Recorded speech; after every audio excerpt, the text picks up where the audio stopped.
वो तो मेरा काम है। तुम तो चिल्लाते जाओगे, बहुत से आते हैं बाबा जी हम आपका उपदेश नहीं सुनना चाहते। हमने कहा भाई बहुत अच्छी बात, हम उनसे बुरा कब मानते हैं। चोर आओ, डकैत आओ, ये आओ, सब आ जाओ। बड़े ध्यान से मेरी बातों को तो वो तो लेके रखे ना। अब मैं कुछ आपको सुनाना चाहता हूं। वर्ण व्यवस्थाएं थी, उसका आपने उल्लंघन किया, उसको तोड़फोड़ दिया, उसको बिगाड़ दिया, नष्ट और भ्रष्ट कर दिया, तो आप सब के सब लोग रो रहे। कोई ऐसा नहीं है कि जो नहीं रो रहा, सब रो रहे। अगर कहो कि नहीं भाई धनी मानी हंस रहे ना, वो तुमसे ज्यादा रो रहे, वो तुमसे भी ज्यादा भयंकर रो रहे। लेकिन तुम क्या कहते हो कि नहीं धनी हंस रहा। मैं कलकत्ते में बैठ के एक बगीचे में चुपचाप बैठा हुआ था, तो दो आदमी बड़े सेठ पास में बैठ गए और आपस में बात करने लगे। अरे क्या जमाना है, क्या मुसीबत है कि दिन में खाना भी नहीं खा सकते हैं, क्या आफत है। इससे अच्छा तो यह है कि बेचारा ये गरीब सो रहा है, ये बड़े आराम में बड़े सुख में है, और हम इतने पैसे वाले मकान वाले और सब कुछ होते हुए और इतनी परेशानी में। तो हमने कहा अरे सेठ जी क्यों आप चिल्ला रहे हो, पहले तो तुम ये देखो कि ये जो सो रहा है वो कौन है, उसको जगाओ। उसको जगा गया, भाई तुम कौन हो। कह लगे अरे बाबूजी हम तो ठेला चलाते हैं। कितना दिन में कमाते हो? बाबूजी बड़ी मुश्किल से 20 रुपए मिल जाते हैं। तो अरे भाई ये बताओ कि दुनिया में सुखी कौन है? कह लगे जिनके पास कोठियां, जिनके पास मोटरें, जिनके पास कपड़े, जिसके पास धन है और जिसके पास ये और जिसके पास वो बहुत। हमने तो देखा सेठ जी तुम कितना रो रहे थे, और ये क्या कह रहा है कि तुम सुखी और तुम कह रहे थे, दोनों ब्रह्म, न वो सुखी न वो सुखी। नहीं, वो सोच रहा है ये सुखी होंगे, ये सुखी होंगे। वो जो जिनके पास कोठियां उनको, वो तो बाबा जी जानते हैं उनको कोई सुख नहीं। तब तो बाबा जी कहते हैं कि हमको कोई खरीद नहीं सकता। हिंदुस्तान में कोई पैदा ही नहीं हुआ कि बाबा जी को कोई अपने धन दौलत जवाहरात मकान और जमीन से खरीद ले। ये तो आप दिमाग से बात हमेशा निकाल देना, कोई हिंदुस्तान में बाबा जी को खरीद नहीं सकता। और बाबा जी इतने लक्ष्य के पक्के हैं कि मेरे पास बड़े बड़े नेता और लीडर और जो प्रधानमंत्री जो उनके लड़के चले गए वो भी मेरे पास पहुंचे और बड़ा उन्होंने लालच दिया। मैंने कहा इसका असर मेरे ऊपर में धूल के बराबर भी थे, लेकिन तुम देश का भला नहीं कर सकते, हम तुमको लिख करके देते हैं, आपके द्वारा देश का भला नहीं होगा। हम लिखते हैं आगे बड़ा आपके द्वारा नुकसान होगा देश का, और खूरेजी होगी देश की, और ये होगा और बर्बादी होगी और महंगाई होगा। सब जड़ दिया, और महात्माओं की बात नहीं मानोगे तो ये रास्ता खुदाली कर रहे, सब कुछ कह दिया। तो मतलब यह है कि बड़े लालच दिए जाते हैं। लोग सोचते होंगे कि शायद बाबा जी को कोई खरीद ले। यह कहो। अब मेरी बात बड़े ध्यान से यहां से आप शुरू करें। पहले तो ये आप बताइए कि आप किराए पर आए हो? ए बच्चियों मैं तुमको किराए पे लाया हूं? बोलो बच्चियों जोर से। पैसे को कह रही नहीं। तो ये बताओ बच्चे बच्चियों मैंने कुछ तुमको रुपया बांटा है? कैसे नहीं बांटा। अब एक बात तो आपकी है साथ में, मेरे पास तो कोई बच्चा है नहीं, मैं अकेला फकत हूं। अगर तुम्हारी दृष्टि से देखा जाए तो मेरे पास कोई बच्चा। अब ये बताओ जब मेरे पास कोई बच्चा नहीं और मैं तुमको कहता हूं कि तुम किराए के मकान में, तो क्या मैं अमृत के मकान में? मैं भी किराए के मकान में, आपको भी छोड़ना मुझे भी छोड़ना। तो जब मेरे पास बच्चा नहीं तो मोह किसका, लोभ किसका, झूठ किसका, वादा खिलाफी किसके लिए, चोरी किसके लिए, संग्रह किसके लिए? तो मैं ये समझता हूं कि ये जितने खड़े बैठे हैं बच्चे बच्चियां, ये सब मेरे बच्चे हैं। उस दृष्टि से, ज्ञान दृष्टि से तो सब आप मेरे बच्चे हैं, और संसार की दृष्टि से आप अपने माँ बाप को बच्चे हैं। बात समझ में आई? मोटी बात को समझ लीजिए आप। बाबा जी को तो कोई राष्ट्रपति और प्रधानमंत्री बनना नहीं है, न इसकी कोई ख्वाहिश है। अब समझ लो अच्छी तरह से आप। कहीं आप सोचने लगो कि नहीं बाबा जी को कोई ख्वाहिश हो अरे हमको राष्ट्रपति की और प्रधानमंत्री की, भाई हमारे पास तो जनता, इतनी जनता रहती है, और क्या है? जो झूठ बोला जाता, धोखा दिया जाता, बेईमानी की जाती, चोरी की जाती है, लोगों को सताया जाता, लोगों का धन इकट्ठा किया जाता, वो तो सब ये है, ये सब ये। तो ये भी आपको पता चल गया कि बाबा जी न प्रधानमंत्री बनते, न बनेंगे, न ख्वाहिश है, न इच्छा, न राशि। अब ये बातें बिल्कुल आपके सामने साफ हो गई। अब दूसरी बात तो अब कुछ नहीं। अब ये उत्तर प्रदेश में जो ये कहा गया है, अखबारों और रेडियो पर बड़ा जोरदार भाषण जो सीधा दिया गया है, तो लोगों ने सोचा होगा कि अरे भाई बहुत अच्छा है, देश में बड़ी तकलीफ, सूखा और अकाल की आ गई, और बड़े लोग जो हमारे नेता और लीडर है बड़ा ध्यान रखते हैं, बड़ा ख्याल। असल में जब सत्याग्रह चल रहा था तो इन्हीं नेताओं और लीडरों को लोग क्या कहते हैं? देवता है, देवता। अरे हिंदुस्तान के लोगों, जब देश में 30 साल सत्याग्रह चल रहा था, उस समय पर कहा गया था कि अपने देश का कपड़ा, तुम कपास पैदा करो खेतों में और उसका मोटा दरी के बराबर सूत बुनो, और उसका तुम कुर्ता बनो और पैजामा या धोती, और वो उसका नाम है खद्दर, उसको तुम पहनो तो देश आजाद हो जाए। हमने 30 साल ये सुना, क्षमा कीजिएगा, माफ कीजिएगा, ये सब स्पीचें पूरी 30 साल सुनी और अंग्रेजों का राज होश में देखा।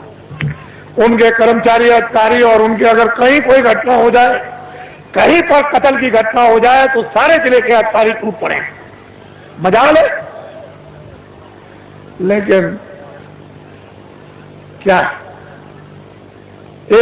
6 पैसे तोला चांदी मेरे सामने, शुद्ध प्योर, कहीं मिलावट का नाम निशान नहीं, 12 रुपए तोला सोना मेरे सामने बिकता था। 6 पैसे मजदूर को मजदूरी मिलती थी और बेईमानी का नाम नहीं था, और पूरा गुजारा होता था मेरे सामने। 1 रुपए का 60 किलो चावल, 60 किलो गुड़ और 60 किलो चना बाजार में बिकता था, देहातों में तो छोड़ दीजिए।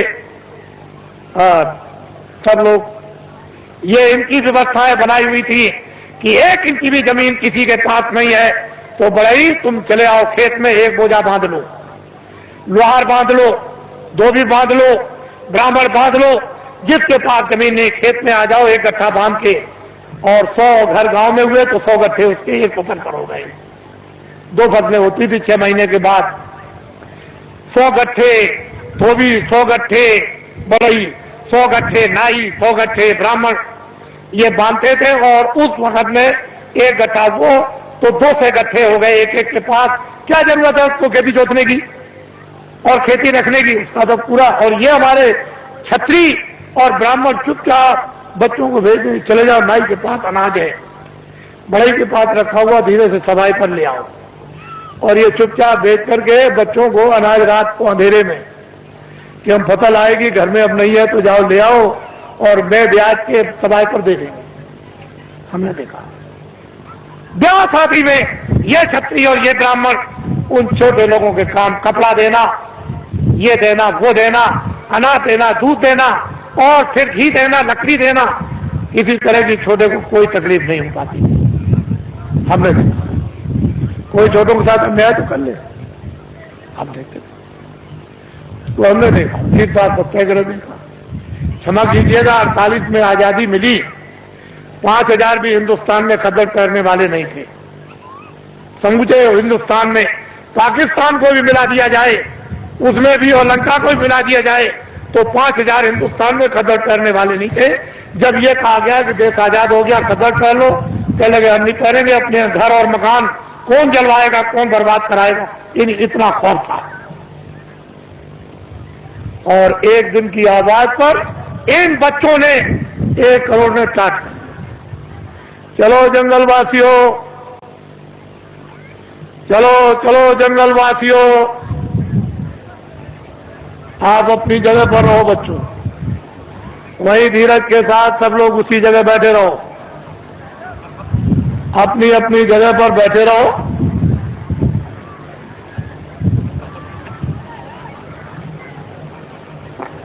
सब लोग बैठे रहो और अपनी आंखों से काम लो, कानों से काम लो, बुद्धि से काम लो। जल्दी चलो जंगलवासियों, एक दफे सबके सब भगवान को के नाम को बोलो जोर से, जय गुरुदेव। बैठ रहो बच्चियों, बच्चियों बैठ जाओ, सबके सब बैठ रहो, वहीं बैठ रहो, घबराओ मत। एक ही सादे सब सदे, एक दिन की आवाज पर 1 करोड़ लोगों ने, इन बच्चों ने बोरा पहन लिया। इस देश के अंदर 1 करोड़ बच्चे बोरा पहने हुए हैं। कौन हिंदुस्तान में नेता और लीडर पैदा हुआ जो एक दिन की आवाज पर करोड़ों बच्चों को ये टाट, ये बोरा, ये जूट पहरा दे? इनको देखो आप, पहले इतनों को देख लो, अभी तो आप आगे बहुत कुछ देखना है। इनको देखो, ये आपके सामने आ रहे हैं, बदन पर बोरा तो नहीं पहने। मर्यादा के लिए एक लंगोटी तो जरूर है, लेकिन इनको देखो आप। जल्दी चलो बच्चों, जल्दी से इनको देखिए आप। हमको ये दिखाना है आपको कि एक दिन की आवाज पर इस देश के लिए, देश के काम के लिए, देश की सुरक्षा के लिए, देश के न्याय के लिए, देश की व्यवस्था के लिए, काश्तकारों के लिए, कर्मचारी अधिकारियों के लिए, मजदूरों के लिए और छात्रों के लिए, सेठ और साहूकारों के लिए अगर 1 करोड़ बच्चे एक दिन की आवाज पर ये टाट पहन ले तो ये कोई साधारण और आसान काम नहीं है। तुमने इतनी बड़ी बड़ी ताकत लगा दी और 5000 को भी तुमने खतर और टोपी पैजामा धोती नहीं पहरा पाया, और 1 करोड़ बच्चे टाट पहरे देश में घूम रहे हैं। पहले तो लोगों ने सोचा था कि बाबा जी मजाक कर रहे होंगे। बाबा जी कोई किसी के साथ मजाक नहीं करते। इनको देखो अपनी आंखों से, बच्चे और बच्चियों बैठे रहो, वहीं से सब कुछ दिखाई देगा। क्यों घबराते हो? सब दृश्य दिखाई देगा, पूरा का पूरा। ये तो रात अंधेरे में तो हो नहीं रहा, ये तो आपकी आंखों के सामने रोशनी में हो रहा। बड़े ध्यान से आप इनको देखें और हमारी बातों को चुपचाप शांति से सुने। कोई बोलेगा नहीं बैठाने वाला, अपनी अपनी आवाज को बंद रखो। इनको देख लीजिए आप, फिर इस बात को बड़े ध्यान से सुने कि दिल्ली की लोकसभा में 1 साल का खर्चा जो एमपी, जो दिल्ली में उस पार्लियामेंट लोकसभा में बैठते हैं, साल भर का लोकसभा का केवल खर्चा 35 अरब का। कितने अरब का? जोर से बोलो, 35 अरब का। इस भारत की आबादी यानी भारत की जनसंख्या 2 अरब की। कितने अरब की? जोर से बोलो, कितने अरब की? मैं आपकी बुद्धि से पूछना चाहता हूं कि दिल्ली की लोकसभा में एमपी बैठ करके, शासन करने वाले बैठकर ढंढोरा पीट कर अखबार रेडियो पर कि 80 करोड़ 80 करोड़ और 80 करोड़ का लोकसभा में बैठ करके बजट बनाया जाए, तो मैं आपसे मोटी बुद्धि से पूछना चाहता हूं, 2 अरब की आबादी को पूरा पड़ जाएगा? और रेडियो पर आपने जो ढंढोरा पीट रखा है और जो नसबंदी और गर्भपात आपने जो कुछ भी करवाया और 4-4, 5-5 महीने के बच्चों को जो आपने गिरवा दिया, क्या ये हत्या नहीं है? ये अपराध नहीं है? अंग्रेजों के राज में एक भी अगर गर्भपात गिराया जाता था और पता चल जाए अधिकारियों को, तो न्यायालयों में जाकर के उसको सजाए मौत की सजा होती थी। आए देशवासियों, क्या वो कोई कानून नहीं था? इतने आपने गर्भपात गिराए, इतनी नसबंदी कर्मचारी अधिकारियों की आपने इमरजेंसी में इनको पकड़कर सेठ साहूकारों को, इन देवियों को और बच्चों को पकड़कर आपने इतना बड़ा, आपने जनसंख्या की कमी के लिए आपने जो काम किया, और इस समय पर 2 अरब की आबादी है। बोलिए आप फेल हो गए कि नहीं? बोलिए फेल हुए कि नहीं? हमने भी मेरठ देखा था 50 साल पहले, हमने भी दिल्ली 50 साल पहले देखी थी। एक मामूली सी दिल्ली थी, वो चांदनी चौक के इर्द गिर्द ही आबादी थी और बाकी दिल्ली में कुछ नहीं था। हमने अपने आंखों से देखा था। आज उस दिल्ली को देखिए तो एक जो दिल्ली से 30-40 किलो की मील की दूरी पर गांव भी होगा, वो भी शहर बस गया। हमने देखा था। आपने सबसे पहले आपने प्रजातंत्र में ये शासन करने वालों ने अपराध किया है कि इस जनता प्रजातंत्र जनता के सामने आपने जनता की चोरी की, और ये अभी तक आपने नहीं बताया कि भारत की आबादी इतनी है। बोलिए अपराध है कि नहीं? बोलिए है अपराध। ये सबसे बड़ा अपराध भारतीय संविधान ये कहता है, बड़ा भारी अपराध है। जनता की प्रजातंत्र में चोरी नहीं करनी चाहिए, और आपने क्यों चोरी करके रखा है इसको मैं बताना नहीं चाहता। मैं आपसे सबसे ये पूछना चाहूंगा, आप तो गृहस्थ आश्रम में बाल बच्चों में रहते हो, क्या आदमी अपनी स्त्री से कोई घर का या बाहर का राज छुपा सकता? कोई आपका गोपनीय भेद आपका यानी स्त्री से आप छुपा लेंगे? तो जब घर का और बाहर का कोई भेद स्त्री से नहीं छुप सकता है, तो क्या कोई फरिश्ते ऊपर से उतर आए? मान लो अगर कोई विदेशी देश का आदमी विदेशी देवी से, औरत से शादी करे, तो शायद हो सकता है जो बहुत बड़ा हो गया है वो अपनी स्त्री से अपना राज छुपा लेगा? नहीं छुपाएगा। तो ये बताओ कि देश का आदमी विदेशी औरत से शादी चलते फिरते में करे, मंदिर भी ना हो और मस्जिद भी ना हो और मुल्ला भी ना हो और पंडित भी ना हो और दरिया का किनारा भी ना हो और कोई मंदिर और मठ भी ना हो, गिरजाघर भी ना हो, और चलते में अगर शादी कर ले तो उसको राजा बना दोगे? तो आपने ये सबसे बड़ी गलती क्यों की? भारत के प्रधानमंत्री ने विदेशी स्त्री से शादी की है और आपने ये अपराध क्यों किया कि उसको राजा बनाया? क्यों आपने ये अपराध कर डाला, ये बताइए। ये देश के लिए, जनता के लिए, ये अपने गौरव के लिए, अपनी जाति समाज के लिए ये क्या छोटा अपराध है? अब ये बताइए, जब आपने प्रधानमंत्री राजा बना दिया तो कोई गोपनीय अपनी स्त्री से राज छुपा सकता है? तो ये सिद्ध और साबित हो गया कि मंत्रालय का, फौज का और उनका, और जो योजना बनाते हैं, जो कमजोरियां हैं इस प्रजा की, इस जनता की, इस देश की, इस हथियारों की, उड़ने वाले हो, मारने वाले हो, जो कुछ भी फैक्ट्रियों का उत्पादन हो या संग्रह हो, वो सब विदेश में चला गया। मैं एक बात और आपको ये बताना चाहता हूं, उस समय पर ये राष्ट्रपति जो आए तक तो नहीं थे, लेकिन हमारे सरदार राष्ट्रपति थे जो रिटायर हो गए। उस समय पर यानी भारत की टकसाल करेंसी विदेशों में छपने के लिए दे दी गई। टकसाल और करेंसी विदेशों में छपने के लिए दे दी गई।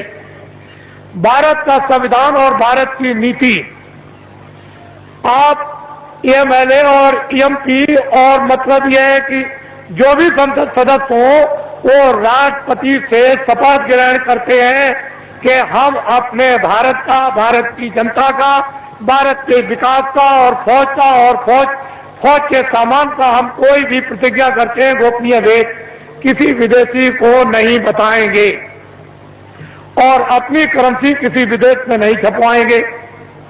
फिर राष्ट्रपति न्यायाधीश, जो मुख्य न्यायाधीश दिल्ली में रहते हैं सुप्रीम कोर्ट में, उनसे शपथ लेते हैं कि हम कोई भारत की जनता के खिलाफ यानी गोपनीय ऐसा राज ओपन नहीं करेंगे जिससे हमारे देश का और भारत की जनता का नुकसान हो जाए। और अगर आप ये गोपनीय राज भारत और भारत की जनता का फौज और फौज के सामान का अगर आपने ओपन कर दिया तो संविधान का अपराध आप लोगों को लग गया। वो करेंसी टकसाल विदेशों में छपने लगी। मैं ये बताना चाहता हूं कि जो टकसाल जो करेंसी विदेशों में रुपया छप रहा और छपवाया जा रहा और बताया जा रहा, क्या उस पर राष्ट्रपति के कोई हस्ताक्षर हुए? आपको ये बताया गया राष्ट्रपति द्वारा कि हस्ताक्षर हो गए राष्ट्रपति के विदेश में भारत की करेंसी इस देश को चलाने के उत्पादन के लिए और खुश और समृद्धि के विकास के लिए बाहर छपाई जाएगी। कोई राष्ट्रपति और उपराष्ट्रपति का कोई दस्तखत हुआ? आपने कभी सुना? तो आप क्या छत्री हो? क्या हो आप? कौन सी मूछ लगाई आपने? कौन से बाल लगाए? और फिर क्या तुम छत्री हो? क्या रखते हो बुद्धि और क्या तुम वीरता रखे हो? तुम्हारे पास में क्या ज्ञान है? ये तो भारतीय संविधान कहता है।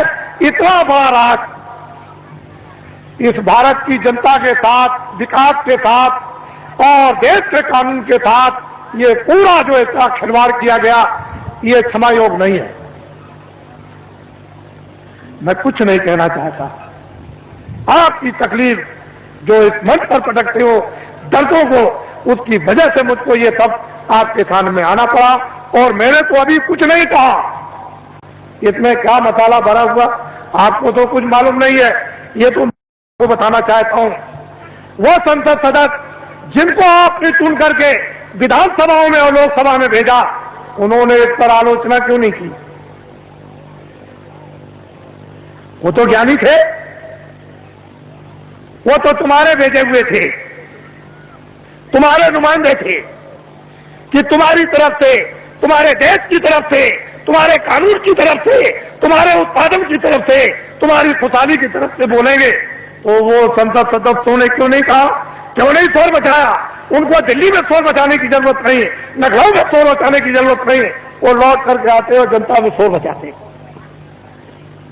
सच्चा न्यायालय ये था, कहीं जाने की जरूरत नहीं, ना वो कहीं उधर जाना, आपको किसी गवर्नर के यहाँ जाना, ना आपको किसी कमिश्नर के यहाँ जाना, न एसपी के यहाँ जाना, न डीएम के यहाँ जाना, न किसी दफ्तर में और न्यायालय में जाना। ये सच्चा न्यायालय तुम्हारा था, ये वोट का न्यायालय था। जब तुमको ये अधिकार मिला तो तुम यहाँ चिल्लाते आकर के कि वो करेंसी जो है बगैर राष्ट्रपति के दस्तखत के, बिना उपराष्ट्रपति के दस्तखत के वो करेंसी विदेशों में छापी जा रही। अब तुम्हारे पास क्या रह गया?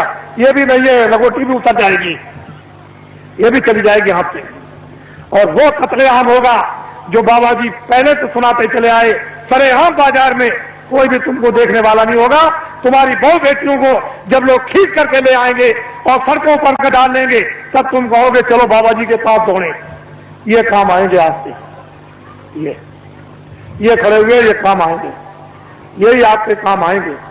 इसलो देश वीरों का देश है, क्षत्रियों का देश है, विद्वानों का देश है, ब्राह्मणों का देश है, सत्कर्मियों का देश है, त्यागियों का देश है। आप इसको अनाचारियों का देश बना रहे। इसलिए आप इससे कहो, गांव-गांव में अब कुछ जरूरत नहीं है, ना आपको दिल्ली में किसी तरह के सत्याग्रह की, कोई आंदोलन की और फेरियों की जरूरत नहीं है, ना दफ्तरों में आप जाते हो। ये बेचारे हमारे जो इंस्पेक्टर है यहाँ, ये कोई जा रहा दिल्ली, कोई लखनऊ जा रहा, कोई जा रहा, तो वहां रैली निकलेगी, सत्याग्रह होगा। आज इसका सत्याग्रह, कल उसका सत्याग्रह। आप उस मजिस्ट्रेट का, उस डीएम का, उस बेचारे जो रक्षा करते हैं उनका समय तो वहां चला गया, तब तक डकैती हो गई, तब तक कत्ल हो गया। तुम चिल्लाए करोगा जी, तुम चिल्लाए एसपी साहब, ये तुमने क्या कर दिया, और वो बेचारे चले गए वहां उनको बचाने के लिए। अरे ये क्यों करते हो? कहीं जाने की जरूरत नहीं। बात अब एक काम करो, लाओ इधर पकड़ाओ, एक ये काम करो, ये भूमि जोता खेतिहर काश्तकार संगठन की जो आधारशिला 10 सितंबर 1987 में रखी गई ग्राम देवलखा, तहसील केसरगंज, जिला बहराइच। लोगों को मालूम नहीं था, वो तो मजाक समझते थे कि बाबा जी मजाक कर रहे, आधारशिला कितने आदमियों के बीच में, ये तो आपको कोई इतने आदमी इकट्ठे नहीं कर सकता। उनको तो ये पता नहीं था कि बाबा जी इतनी जल्दी जल्दी काम करेंगे। तब तक फौरन घोषणा हो गई, 5, 6, 7 को फौरन चलो हरदोई, और काम का भूम जोता खतियार का खंडे, हमको शक्ति दो, हमको ज्ञान दो, हमको बल दो। देखो आप फिर देखिए, आप इस झंडे को ले लो। इस झंडे को लेने के बाद किसी की रैली में नहीं, बाबा जी की अपील है, किसी के सत्याग्रह में नहीं, कोई धरना नहीं देना, किसी मजिस्ट्रेट को या किसी एसपी को, किसी कमिश्नर को और किसी डीएम को या किसी अधिकारी कर्मचारी को वहां जाकर के उसका घेराव नहीं करना। इस झंडे को ले लो। अगर आप लोगों ने अपना झंडा जो ले लिया, जो आपका झंडा मैं पकड़ लूं, मेरा झंडा तो ये बाद में बनेगा, अभी तो आपका झंडा है। अगर मैं इस झंडे को ले लेता तो आप कहते बाबा जी मेरा झंडा तो है नहीं, तो आपका झंडा है, ये आपका झंडा मेरा नहीं, मैं तो इस झंडे को लिया। तो देखो वो, मैं तो वो काम कर रहा था, और वो झंडा टाट वालों का, दूरदर्शी का, वो अलग है, और वो आपका उधर फैल रहा। इस झंडे को ले लो और ये ऐलान कर दो गांव गांव में कि भूम जोता खतियार का अस्तर ये अपना अपना झंडा लेकर और फौरन सभाएं करें, और जल्दी से जल्दी, और देर करने की जरूरत नहीं है, वो अपनी अपनी तकलीफें गांव में सब बताएं इन ठाट वालों को। जो भी आपको पर्चे मिल जाए प्रस्ताव के, उसमें ट्रैक्टर का कर्जा, ट्यूबवेल का कर्जा, नाली का कर्जा, कुएं का कर्जा, इंजन का कर्जा, मेड़ का कर्जा, भैंस का कर्जा, बैल का, घोड़े का, गधे का, बकरी का, सुअर का, और हलों का, और यंत्रों का, और खाद और गैबर गोश्त का, और खादों का, और बीजों का, जितना भी कर्जा 40 सालों का सरकारी रदा तुम दे सकते हो कि नहीं दे सकते हो, वो झंडे लेकर के तुम बखास्त करो और अपनी चीज को पटको जल्दी से, और ये कहो कि झंडे अब हम इस योग नहीं रह गए, हम में ये समर्थता नहीं रह गई, अब हमारा 40 सालों का सरकारी जितना भी कर्जा है वो मैं ब्याज के माफ हो जाना चाहिए। बस आप अपनी आवाज को बाहर निकालो, वो सुन रहा है, वो सब कुछ करेगा। तुम क्यों घबराते हो, लेकिन आवाज नहीं निकाल